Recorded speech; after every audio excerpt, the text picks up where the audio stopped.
This video is sponsored by Squarespace. Happy holidays, everyone! Christmas is nearly upon us, and most of us here in the US have a pretty specific culture idea of what that means due to the widespread commercialization of the holiday. It's a time of merriment and love and togetherness, fun in the snow, baking homey holiday treats, watching movies, and listening to nostalgic mid-century music under the warm, twinkling lights of a Christmas tree. And on Christmas Eve, in the dead of night, a jolly old strange immortal man breaks into your house to leave toys for your children, whomst he has been spying on all year. Wait a minute.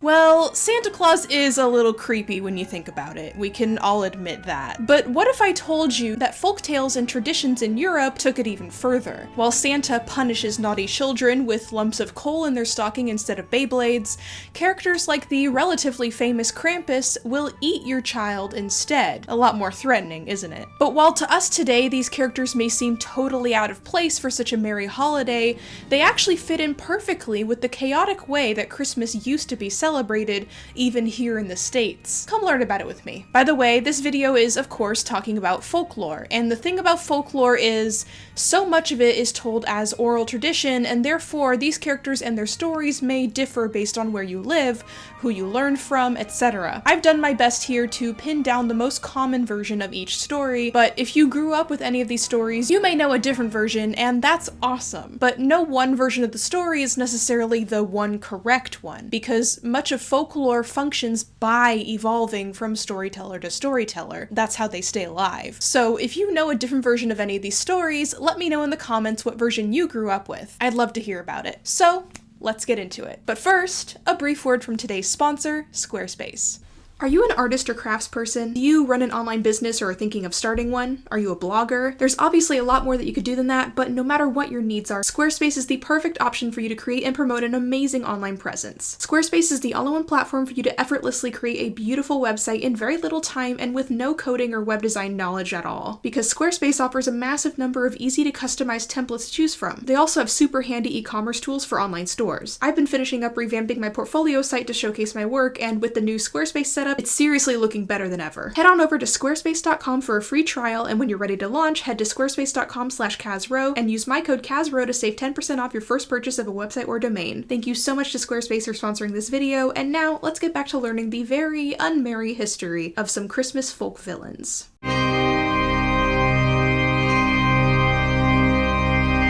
The way people celebrate Christmas used to have a lot more in common with Halloween than it did, well, Christmas. A massive part of the holiday was playing dangerous pranks, playing games involving shoving burning raisins into your mouth, yes, while they're on fire. An interesting form of almost trick-or-treating was played called mumming, where people would cross-dress or wear scary masks and go door-to-door making merry, or really committing debauchery. And of course, Christmas was a time for warding away evil spirits and witches and telling ghost stories.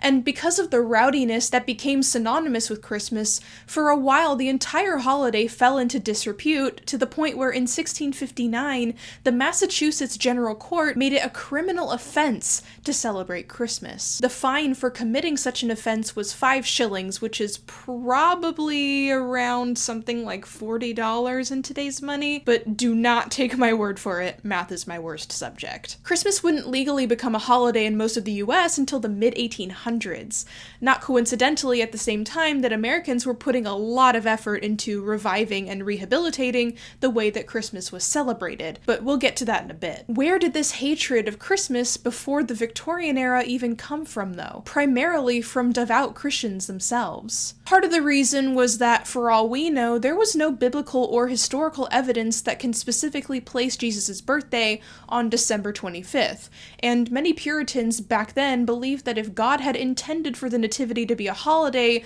then God would have specified a specific date. Even non-Puritans felt the same anxiety and bitterness. Reverend Ezra Stiles wrote in 1776, "This, the day of the Nativity of our blessed Savior, is celebrated through 3/4 of Christendom, but the true day is unknown. On any day, I can readily join with my fellow Christians in giving thanks to God for his unspeakable gift, and rejoice with them in the birth of a Savior. Though, if it had been the will of Christ that the anniversary of his birth should have been celebrated, he would at least let us have known the day. When the church began observing Christmas in the 4th century, they chose December 25th not based on a real date, but instead because it coincides with the winter solstice anyways, and therefore would fall in neatly with the seasonal celebrations that people had already been observing for centuries. The church really wanted people celebrating Christ instead of any pagan observances, so they compromised by saying, look, you can keep celebrating this solstice thing and we'll leave you alone, but you have to say that it's a birthday party for baby Jesus. And everyone was like, dope, happy birthday, little man, and kept right on partying like they'd always done. So to the Puritans, Christmas was seen as almost sacrilegious because they believed that it was a pagan celebration wearing a Christian costume. They were at least partially right in believing that.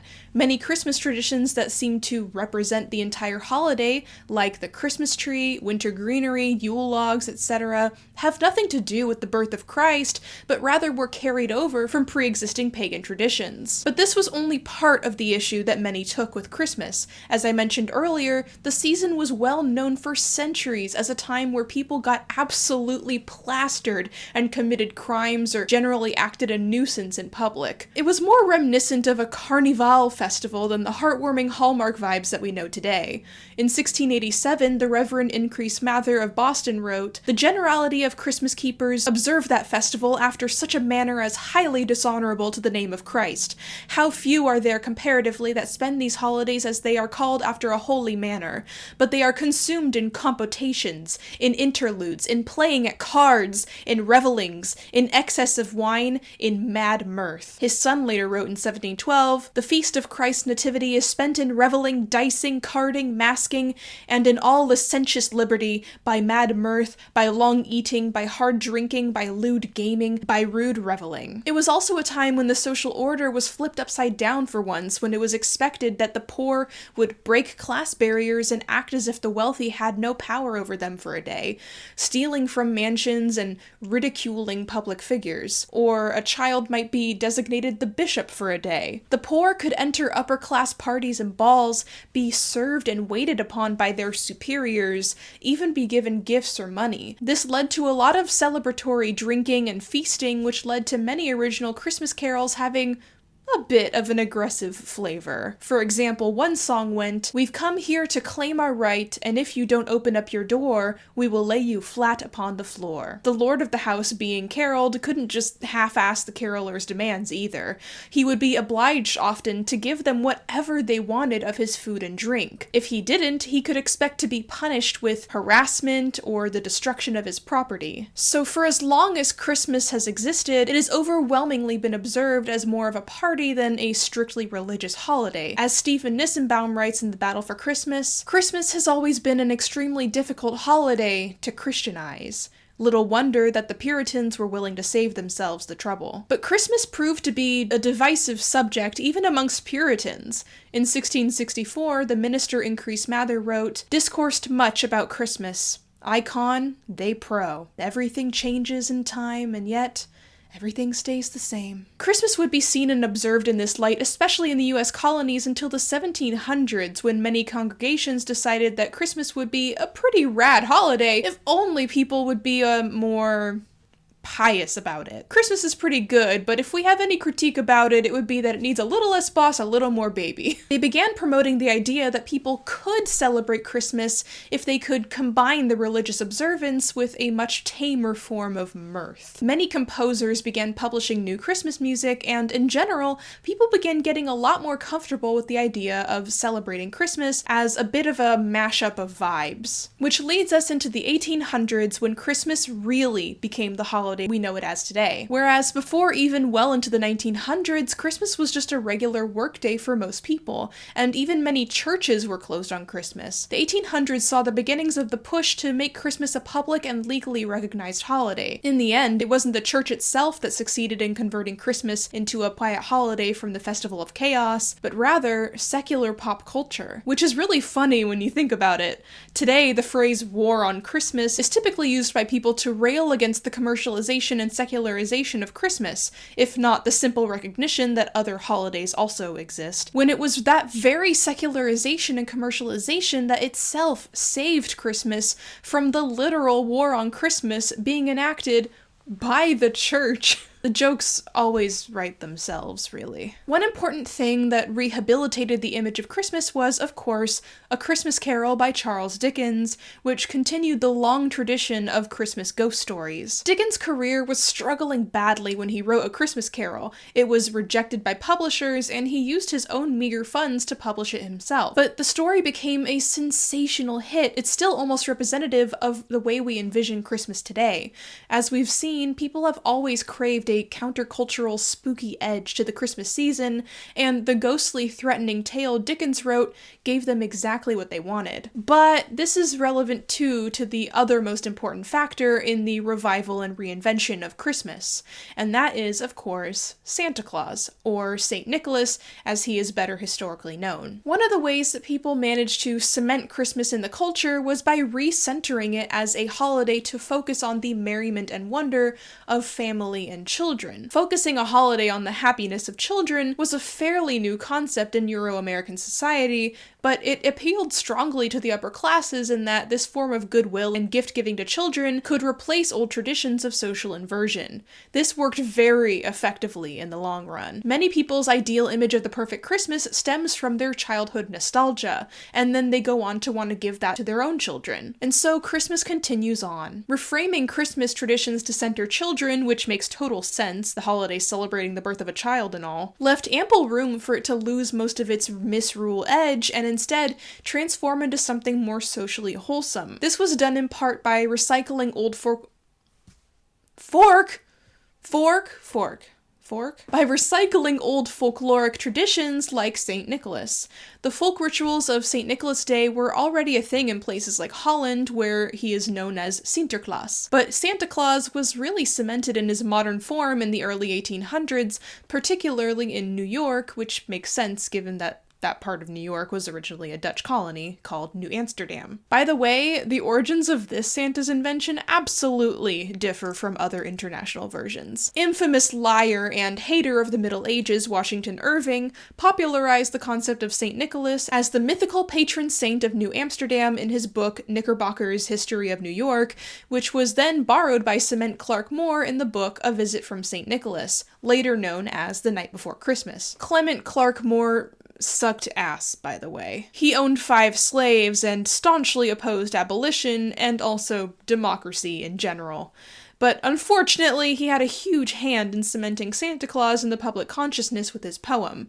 He transformed St. Nick from a prestigious bishop into a working-class peddler-like jolly old man who gives the upper-class adults no reason to be afraid or feel that they're being judged for their sins. The only people being judged by Santa are children, and they're not people. This new Santa, in essence, absolved the upper class from their class-related guilt. With new Santa, the new expectation that the season of giving only requires you to give presents unto your own family, and any outside charity for the poor is extra credit, the rich no longer feel guilty about not doing that extra credit. But with the advent of new Santa comes a ripe opportunity to expand the Santa and greater Christmas character lore, or reinforce old tales. And that's exactly what happened in Europe. Many European countries never fully let go of the season of misrule beginnings of Christmas and still retain many centuries-old traditions today. While Santa himself in many countries determines if children are naughty or nice and doles out his own punishment, here being a lump of coal in a stocking,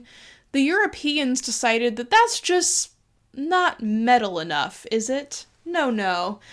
A lump of coal is simply not enough to convince children to behave year-round. But you know what is? The mortal fear of death. I talked about this at length in my video on the medieval ideas surrounding death, but in Christian tradition, a huge part of daily life, historically, has been the coming of Judgment Day, and in the Middle Ages in particular, Judgment Day was especially powerful in the social consciousness. Judgment Day in many cases was believed to come at the time of your death, so ye better behave. But this belief in divine judgment carried over in particularly threatening ways when it came to the invention of Europe's Christmas folk villains. Out of anything on this list, the Krampus is the one character you've probably already heard of. He's easily the most famous, and, of course he is, just look at him. He's the last thing most people expect to be associated with Christmas, and much less jolly old Saint Nick. Although he doesn't even actually appear on Christmas.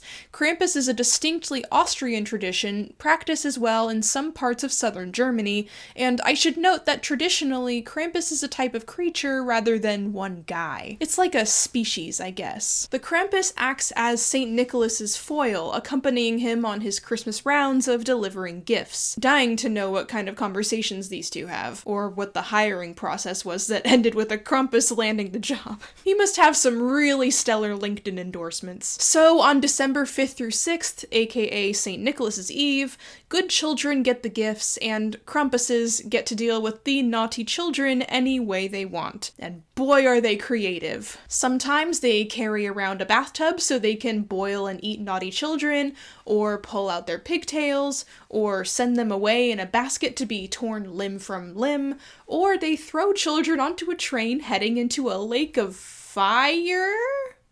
I have logistical questions about that one, and I'm not even gonna get into it because we'd be here all day. Krampuses even have their own celebration, Krampusnacht, which is on December 5th.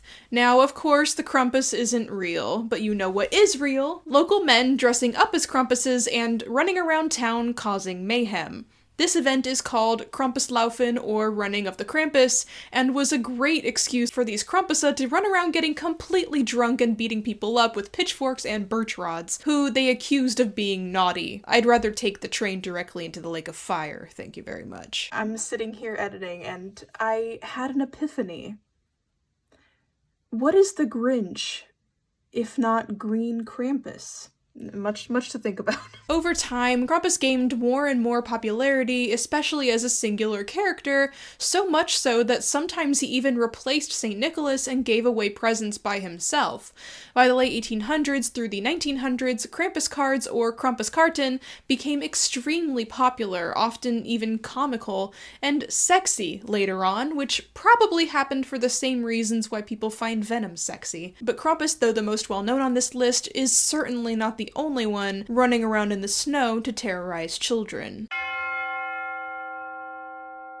Continuing the trend of Santa's fucked up assistant, we have Frau Perchta, also known as the Christmas Belly-Slitter, who hails mostly from Germanic regions. Frau Perchta comes with a whole list of demands which vary depending on who you ask. If you appease her, she is sometimes said to appear as a beautiful young woman, but if you don't, she appears as a scary old hag, or even a demonic bloodthirsty horned monster. Warning, things get kinda gross from this point onward. According to legend, if Frau Perchta decides you're on her shit list, she sneaks into your room at night and uses a knife to relieve you of your intestines. Who even knows what she's using them for? She must have a collection, right? Or does she just leave them there? Hey Germany, what does Frau Perchta do with all the intestines? I need answers. She then sticks pebbles in there and sews you back up, which I guess is a little more considerate than leaving you all open, but So how do you avoid getting deli-countered by Frau Perchta? Well, one way is to make sure that you eat enough cakes on Perchta's night, aka the eve of the 12th night of Advent. Because apparently, if she tries to knife you, it just bounces right off? Because to appease Perchta, you need to eat the right foods made in honor of her, and if you eat anything else, she cuts you open and takes out the incorrect food and replaces it with straw. And of course, don't forget to leave a snack out for Perchta before you go to bed. Sounds like a groovy 60s band name, doesn't it? According to Icelandic lore, Grýla is an ogress who steals away disobedient children and eats them. She has 3 heads with 3 eyes per head, super gross long fingernails, and goat horns. Her earlobes reach down to her shoulders, and she has a tangled beard. And her stunningly good looks have landed her with 3 husbands with whom she has 72 children who run around being a menace to humans. Good for her. She had absolutely nothing to do with Christmas until the 1600s when it was decided that she was the mother of the Yule Lads. Another great band name. The Yule Lads are 13 trolls who have just incredible names. Sausage Swiper, who steals sausages, Door Sniffer, he sniffs things, pot scraper, who steals leftovers from pots, spoon licker, steals and licks spoons, stubby, who is short and steals pots, candle stealer, who steals candles, skyr gobbler, he likes skyr, gollygawk, who steals cow's milk, window peeper, who peers into windows looking for things to steal, sheep coat clod, who harasses sheep, bowl licker, he steals and licks bowls, door slammer, slams doors at night, and meat hook, who steals meat using a meat hook. Tag yourself, I'm candle stealer. Fun story, once I was pulled aside at LAX by the TSA so that they could search my suitcase because it was just completely full of candles, and they couldn't fathom why I was traveling with so many candles. But I was sick and delirious that day, so I just said, I like the ambiance. I mean, I wasn't lying, but it was still awkward. Anyway, Grilla and the Yule lads were generally out to cause mayhem during Yuletide, but Icelandic parents could use Grilla as a way to scare children into behaving all year round. Grilla also lives with the Yule cat called Jólakaturin. According to tradition, on Christmas, those who had worked hard and finished their to-dos on time get new clothes, and those who are lazy don't get any new clothes. So in order to frighten kids into getting all their chores done, they're told that the Yule cat will eat them if they don't have any new clothing items for Christmas. So, do your homework, kids. In Greece and Macedonia, there is the Christmas myth of the little imps called the Kallikantzaroi. Much like Krampus, this is more of a species rather than a singular character. They are said to be super hairy with monkey's arms, cleft hooves, and red eyes. Other lines of tradition take a, more racist approach to their appearance, which is unfortunately not uncommon with these Christmas European characters. I'm looking at you, Netherlands. No one's quite sure where the myth of the Kallikantzaroi originated, but it's entirely possible that they have roots in the masquerades surrounding the wintertime feasts of Dionysus. This makes sense when you think about the part of the myth in some versions where at some point in their lives, men can transform into a Kallikantzaros, making them more closely related to werewolves in folk tradition. Some strains of legend say that children born on Christmas are born with the Kallikantzaroi transformation gene in them as God's punishment to the mother for giving birth at a time so sacred. Despite this, Kallikantzaroi are also considered permanent forms in and of themselves too, as they are said to live deep under the earth's surface until the 12 days of Christmas, when they are free to emerge and cause chaos on earth. Thankfully, there's ways to stave off the creature's wrath. You can mark your home with a black cross, hang sweetmeats and sausages in the chimney, or just light a fire, invoke the Trinity, or burn incense. But even if you don't, the good news is the Kallikantzaroi tend to cause no greater harm than tipping things over, breaking things, or spoiling food. On the island of Cyprus, people are sometimes kind enough to scatter pancakes on the roof for the little imps. Like, here, have some pancakes, just please don't come inside. Honestly, I think it's cute. More pancake offerings for mythological creatures, now! This guy is the only one on the list that, according to legend, was based on a real French person. I sure hope he isn't, because according to the popular story, 3 boys were on their way to a wealthy boarding school when they stopped at Perchta's inn to stay the night. He lured the boys into his butcher shop where he unalived them and made them into salted meats. There's a happy-ish ending, though, where the story divorces itself from all reality. Apparently, this is the point at which St. Nicholas appears and resurrects the 3 boys unharmed. Well, they definitely have some psychological damage, but, you know. St. Nick takes Perchta prisoner and makes him his servant, much like Krampus.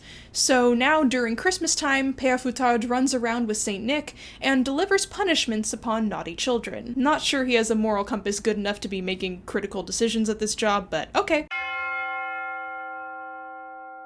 Let's lighten things up a bit here at the end with my personal favorite creepy Christmas character, Marie Lwyd, the Welsh Christmas skeleton horse. She has thankfully seen a resurgence of interest in recent years, lots of beautiful Marie Lwyd fan art to be found online these days. Now, Marie Lwyd isn't typically known to punish naughty children. She's actually part of the tradition we talked about earlier, usually called wassailing, where people go door to door at Christmas time, playing pranks and mischievous games and singing songs. The Marie Lwyd is a puppet that accompanies these groups and is made of a horse skull with a movable mouth and glass eyes, wearing flowers and ribbons and a large sheet or blanket to cover the puppeteer. No one is 100% sure when Marie Lwyd originated, but her first written mention that we know of is from 1800. During the festivities, the wassailing group and Marie Lwyd will go from house to house, peering in the windows and singing a song asking to come in, and tradition beckons the residents to put up a fight and answer in song as well. But they inevitably go inside, where they are generally a menace, and Marie Lwyd chases the children around, nipping at their ankles. Once Marie Lwyd and her gang are given food and drink, they bless the house and move on. And I just love that. More Christmas skeleton horses now! Thank you for joining me on a tour through the history of the Christmas holiday